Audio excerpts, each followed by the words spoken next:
se o maior segredo do Egito Antigo tivesse sido guardado por uma mulher, e ninguém soubesse o nome dela? Aqui neste canal eu trago histórias assim, épicas, reais, cheias de coragem e mistério, de pessoas que mudaram o curso da história sem nunca aparecer nos livros. Toda semana uma história nova que você não vai encontrar em outro lugar. Antes de começar, me fala de qual cidade você está assistindo. Quero muito saber de onde vem cada pessoa dessa comunidade. E se ainda não se inscreveu, aperta o botão agora e não esqueça de deixar o like, pois é muito importante para o nosso canal. Anda. Ninguém está olhando. Está limpo. A escolhida de Ísis. O templo de Ísis erguia-se às margens do Nilo como uma promessa de pedra, colunas de arenito cor de mel que refletiam o sol da tarde com uma intensidade que os sacerdotes chamavam de a luz da deusa e os estrangeiros chamavam de arquitetura. Neferita havia crescido dentro daquelas paredes desde os 5 anos de idade, quando sua mãe, uma lavadeira do Delta que havia ficado viúva cedo demais, a havia entregado ao templo com uma reverência que continha tanto devoção quanto desespero. O templo aceitava filhas de pobres. Era uma das poucas instituições do Egito que o fazia. 22 anos haviam passado desde aquela manhã. Neferite tinha agora 27, o posto de segunda sacerdotisa do templo de Ísis em Mênfis, e um segredo que carregava há 3 anos com o peso específico das coisas que, se reveladas, destroem não apenas quem as carrega, mas todos ao redor. Ela era alta para os padrões da época, com os olhos escuros e alongados pelo chol que as sacerdotisas usavam desde o alvorecer, os cabelos negros raspados sob a peruca ritual de linho azul, e uma presença que os devotos descreviam como próxima da deusa e os outros sacerdotes descreviam, em privado, como desconcertante. Havia algo em Neferite que escapava à categoria. Ela executava os rituais com precisão absoluta, os cantos em uníssono ao nascer do sol, as oferendas de linho e lótus, as purificações de água sagrada do Nilo, mas havia nos seus olhos, durante os rituais, uma expressão que não era fé cega. Era algo mais parecido com vigília. Com a atenção de quem sabe mais do que deveria. O segredo havia começado 3 anos antes, quando ela havia encontrado por acidente, num corredor subterrâneo do templo que havia sido selado há décadas, uma câmara que os registros oficiais diziam não existir. Dentro da câmara, gravado em hieróglifos nas 4 paredes, havia um texto que contradizia o fundamento central da teologia oficial do faraó Amenhotep IV, que havia rebatizado a si mesmo de Akhenaton e havia decretado que havia apenas um deus, Aton, o disco solar, e que todos os outros deuses, Ísis, Osíris, Amon, Horus, eram ilusão e heresia. O texto nas paredes da câmara secreta não era apenas teológico. Era histórico. Era uma crônica detalhada, escrita por um sacerdote cujo nome havia sido cuidadosamente apagado de todos os registros oficiais, documentando o modo como a reforma religiosa de Akhenaton havia sido construída não sobre revelação divina, mas sobre interesse político, sobre a eliminação do poder dos sacerdotes de Amon, que haviam acumulado mais riqueza do que o próprio faraó, e que precisavam ser destruídos para que o trono permanecesse soberano. Neferita havia relido aquele texto 43 vezes. Sabia-o de memória. E carregava o peso de saber que aquele conhecimento, nas mãos erradas, era uma faca de 2 gumes, podia libertar um povo de uma teologia imposta pela força, ou podia ser usado como arma por quem quisesse o poder que os sacerdotes de Amon haviam perdido. Ela ainda não havia decidido o que fazer com aquilo. Até que o homem chegou. O escriba que não devia estar ali. Caim Vazet não era um homem que passava despercebido, o que era problemático para alguém cuja função principal, naquele momento, era não ser percebido. Tinha 30 anos, era escriba real, ou havia sido, antes de perder o posto por razões que ele descrevia como filosóficas e que os registros do palácio descreviam como subversão, e havia chegado ao templo de Ísis numa manhã de cão, sim, o vento de areia que transformava o ar em névoa dourada e reduzia a visibilidade a poucos cubitos. Ele havia se apresentado na entrada como peregrino. Havia até trazido oferendas, ungüentos e linho, os itens de menor custo que sinalizavam devoção sem riqueza. A sacerdotisa de turno o havia deixado entrar sem questionar, porque peregrinos eram a subsistência do templo e não havia motivo aparente para suspeita. Neferita o viu durante o ritual vespertino, de costas para o altar, observando as colunas com um olhar que ela reconheceu imediatamente. Não era o olhar do devoto, era o olhar do pesquisador. Alguém lendo o templo como texto. Após o ritual, quando os fiéis se dispersaram, ela se aproximou. Você não está aqui para rezar, disse ela, em voz baixa, sem acusação. Apenas constatação. Ele virou para ela com uma expressão que misturava surpresa e algo próximo de admiração. Não, ele respondeu, com a honestidade súbita de quem decide que mentir seria insulto à inteligência da outra pessoa. Estou aqui porque há rumores de que este templo guarda algo que o faraó quer destruído. E eu vim antes dele. Neferit ficou em silêncio por um momento. O cão cinzunia lá fora, fazendo as chamas das tochas tremerem em uníssono. Rumores têm pernas compridas em Mênfis, ela disse. Tem. E braços curtos em chegarem ao palácio por enquanto. Mas não por muito tempo. Ela o olhou com a atenção concentrada de quem está decidindo algo em tempo real. Havia na postura dele uma tensão que não era de ameaça, era de urgência. O tipo de urgência de quem está correndo contra um relógio que só ele vê. Quem você é? Ela perguntou. Não o nome. Quem ele era? Fui escriba de Akhenaton por 4 anos, ele disse. Registrei tudo o que ele mandou registrar. E depois comecei a registrar o que ele mandou apagar. Fez uma pausa. Sou alguém que acredita que a verdade sobrevive a quem tenta destruí-la, mas que às vezes precisa de ajuda para sobreviver ao presente. Neferit ficou em silêncio por um longo momento. Depois disse. Venha. E o levou para dentro do templo, além do ponto onde peregrinos tinham permissão de ir, em direção ao corredor que havia sido selado há décadas e que ela havia reaberto 3 anos antes com as próprias mãos. A câmara das paredes que falam.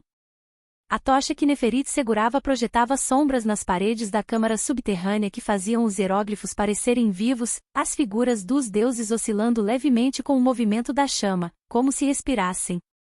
Caim Vazet ficou parado na entrada por um longo momento, olhando para as 4 paredes com uma expressão que Neferit só havia visto 2 vezes na vida, a expressão de quem encontra o que procurava sem ter certeza de que queria encontrar.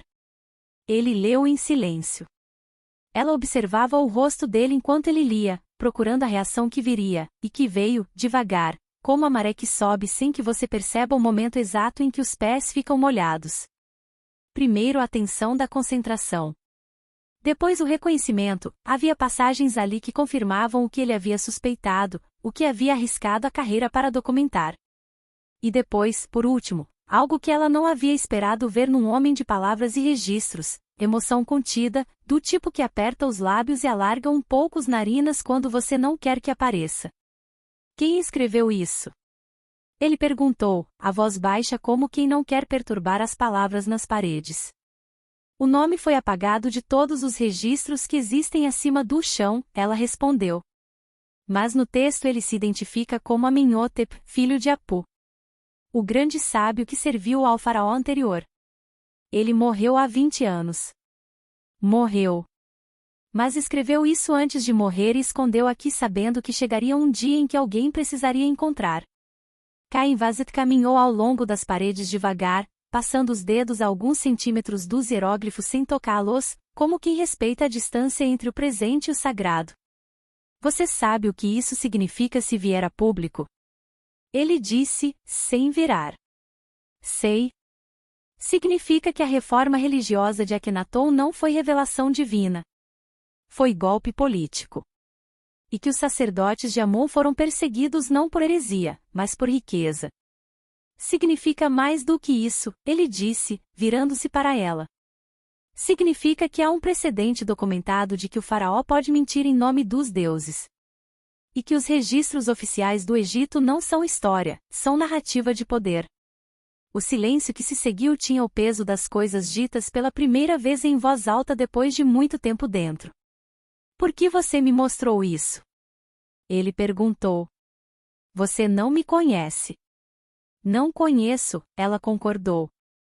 Mas você disse uma coisa quando chegou que poucos dizem com essa convicção. O quê? Que a verdade precisa de ajuda para sobreviver ao presente. Ela fez uma pausa. Eu cuido dessa câmara há 3 anos sozinha. Ninguém mais no templo sabe que ela existe. e eu envelheci 3 anos sem saber o que fazer com o que ela contém. Ele a olhou com a atenção de quem reconhece um peso que conhece. E agora? Agora você chegou antes do faraó. O que significa que ainda há tempo. Mas tempo para o quê? Ela estendeu as mãos num gesto que continha a câmara inteira. Isso eu ainda não sei. Caim Vazet olhou para as paredes. Depois para ela. Depois para as paredes de novo. Eu sei copiar hieróglifos mais rápido do que qualquer escriba vivo, ele disse. Com material suficiente, posso ter tudo isso reproduzido em rolo de papiro em 3 noites. E então? E então o original pode ser destruído pelo faraó. Mas a cópia vai existir. Em mais de um lugar. Com mais de uma pessoa. Neferit ficou em silêncio por um momento que era, na verdade, uma decisão. Há material de escrita no armazém do templo, ela disse. E eu tenho as chaves. 3 noites antes da aurora. Eles trabalharam 3 noites seguidas. Neferit trazia os materiais, rolo de papiro, tinta preta de foligem e goma, cálamos de diferentes espessuras, e ficava de guarda na entrada do corredor enquanto Caim Vazet copiava, sentado no chão de pedra com uma tocha ao lado e a velocidade de quem passou a vida transformando palavras em traço. Ela o observava às vezes pela abertura do corredor, a figura curvada sobre o papiro, o braço movendo-se com uma regularidade de rio, os hieróglifos surgindo sob o cálamo com a fidelidade de espelho. Na primeira noite, ele copiou as 2 paredes sul. Na segunda, as 2 norte. Na terceira madrugada, quando terminou a última linha e rolou o último rolo de papiro com as mãos que haviam ficado marcadas de tinta até os cotovelos, ele ficou em silêncio por um longo tempo, de costas para a câmara, olhando para o corredor escuro à frente. Neferit se sentou ao lado dele, as costas apoiadas na parede de pedra, as pernas estendidas no chão frio. Você acredita nos deuses? Ele perguntou, de repente. Não era uma pergunta retórica, havia nela a curiosidade genuína de quem pergunta a uma sacerdotisa porque quer a resposta da sacerdotisa, não a resposta do ritual.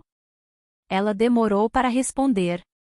Acredito em algo que os deuses representam, disse ela, por fim. A ordem que existe no mundo além da vontade dos homens. O Nilo que sobe todo ano independente de quem governa. O sol que nasce mesmo quando o faraó diz que é diferente. Fez uma pausa. Akhenaton pode decretar que há um só Deus. Mas não pode decretar que o Nilo pare de subir. E Ísis? Ísis é a ideia de que o conhecimento protege. Que quem sabe mais pode proteger quem sabe menos. Ela olhou para os rolos ao lado dele. É por isso que estou aqui. Caim Vazet ficou em silêncio com essa resposta por um momento. Onde você vai guardar as cópias? Ela perguntou. Uma vai comigo, ele disse. Vou para Tebas antes do amanhecer.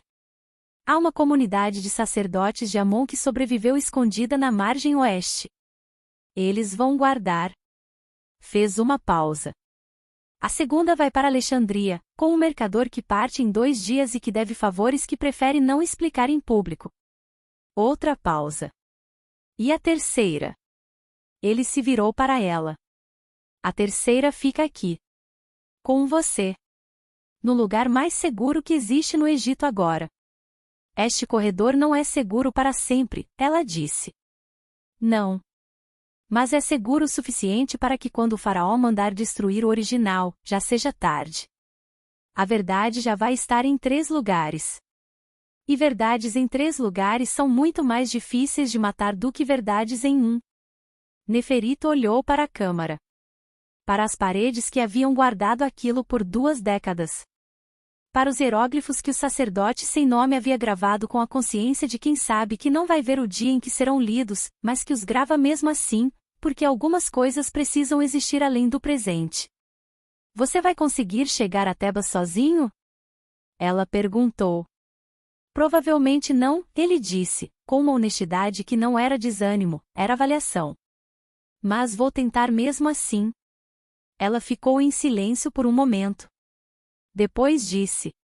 Há uma rota pelo deserto ocidental que os comerciantes de âmbar usam. Evita as rotas principais e os postos do faraó. É mais longa, mas é invisível. Você conhece essa rota? Eu sei como desenhá-la num pedaço de papiro. Ela estendeu a mão. Me dá o cálamo. Ele entregou. Ela desenhou. O que o Nilo guarda. Caim Vazet partiu antes do amanhecer, com os rolos de papiro envolvidos em linho impermeável e escondidos dentro de um fardo de mercadorias que um fornecedor do templo, um homem velho e discreto que havia aprendido que perguntas desnecessárias têm custo, havia concordado em transportar sem saber exatamente o que. Neferit ficou de pé na margem do Nilo até que a barca desapareceu na névoa do amanhecer, com a mesma névoa cor de ouro que havia coberto a chegada dele dias antes. Havia algo nessa simetria que ela não havia planejado e que, no entanto, parecia certa, como as cheias do Nilo que sobem e descem seguindo uma lógica que existe além da intenção humana. As semanas seguintes foram de vigilância silenciosa. Ela manteve a rotina do templo com a precisão de sempre, os rituais ao nascer do sol, as purificações, os cantos, as oferendas. Por fora, nada havia mudado. Por dentro, ela carregava a consciência aguda de quem está guardando algo que o mundo ainda não sabe que existe, mas que um dia vai precisar. O mensageiro do faraó chegou ao templo 6 semanas depois. Não para procurar a câmara, para anunciar que Akhenaton havia ordenado a inspeção de todos os templos do Egito em busca de materiais que contrariassem o culto de Aton. A inspeção do templo de Ísis em Mênfis estava marcada para a lua seguinte. Neferit recebeu a notícia com o rosto impassível que 22 anos de ritual haviam construído. Agradeceu ao mensageiro. Ofereceu água e alimento. Esperou ele partir. Então desceu sozinha ao corredor subterrâneo, com uma tocha e um pequeno cinzel, e passou as 2 noites seguintes apagando sistematicamente os hieróglifos das 4 paredes da câmara, não com violência, mas com o cuidado de quem entende que há formas de preservar que exigem destruição. Quando terminou, as paredes eram pedra lisa. A câmara, para qualquer inspetor do faraó, não continha nada. Mas as cópias existiam. Em Tebas, com os sacerdotes escondidos na margem oeste. Em Alexandria, no porão de um mercador discreto. E numa terceira localização que Neferit havia decidido na última noite, enquanto Caim Vazet ainda copiava, dentro de um nicho selado atrás do altar de Ísis, num lugar que só ela conhecia e que a inspeção do faraó jamais ousaria profanar. A verdade estava em 3 lugares. E 3 lugares são muito mais difíceis de matar do que um. Na manhã da inspeção, Neferit conduziu os emissários do faraó pelo templo com a hospitalidade cerimonial das sacerdotisas, serena, precisa, inviolável. Eles examinaram cada câmara, cada corredor, cada armazém. Encontraram linho, ungüentos, papiros rituais, vasos de alabastro com óleos sagrados. Não encontraram nada que não devesse estar ali. Quando partiram, ela voltou ao altar de Ísis e ficou em silêncio por um longo momento diante da estátua da deusa, a mulher com asas abertas, protetora dos mortos, guardiã do conhecimento, mãe de Horus o que vence. E pensou que talvez a deusa não fosse uma ilusão, como Akhenaton havia decretado. Talvez fosse exatamente o que havia acontecido nas últimas 3 semanas, a ideia de que o conhecimento protege. Que quem sabe pode guardar o que outros precisarão encontrar. Que algumas verdades são plantadas num tempo para florescer em outro, e que quem as planta raramente vive para ver a flor. Amenhotep filho de Apu havia gravado nas paredes de uma câmara que ninguém viu por 20 anos. Ela havia copiado e distribuído o que ele gravou. E Caim Vazet, ela não sabia se havia chegado a Tebas, se havia sido capturado no deserto, se a rota desenhada no pedaço de papiro havia sido suficiente, havia partido com a convicção de que a verdade precisava de ajuda para sobreviver ao presente. Ela havia dado essa ajuda. O resto era o Nilo, que sobe e desce por uma lógica além da intenção humana, e que carrega em suas águas tudo que o tempo ainda não está pronto para revelar.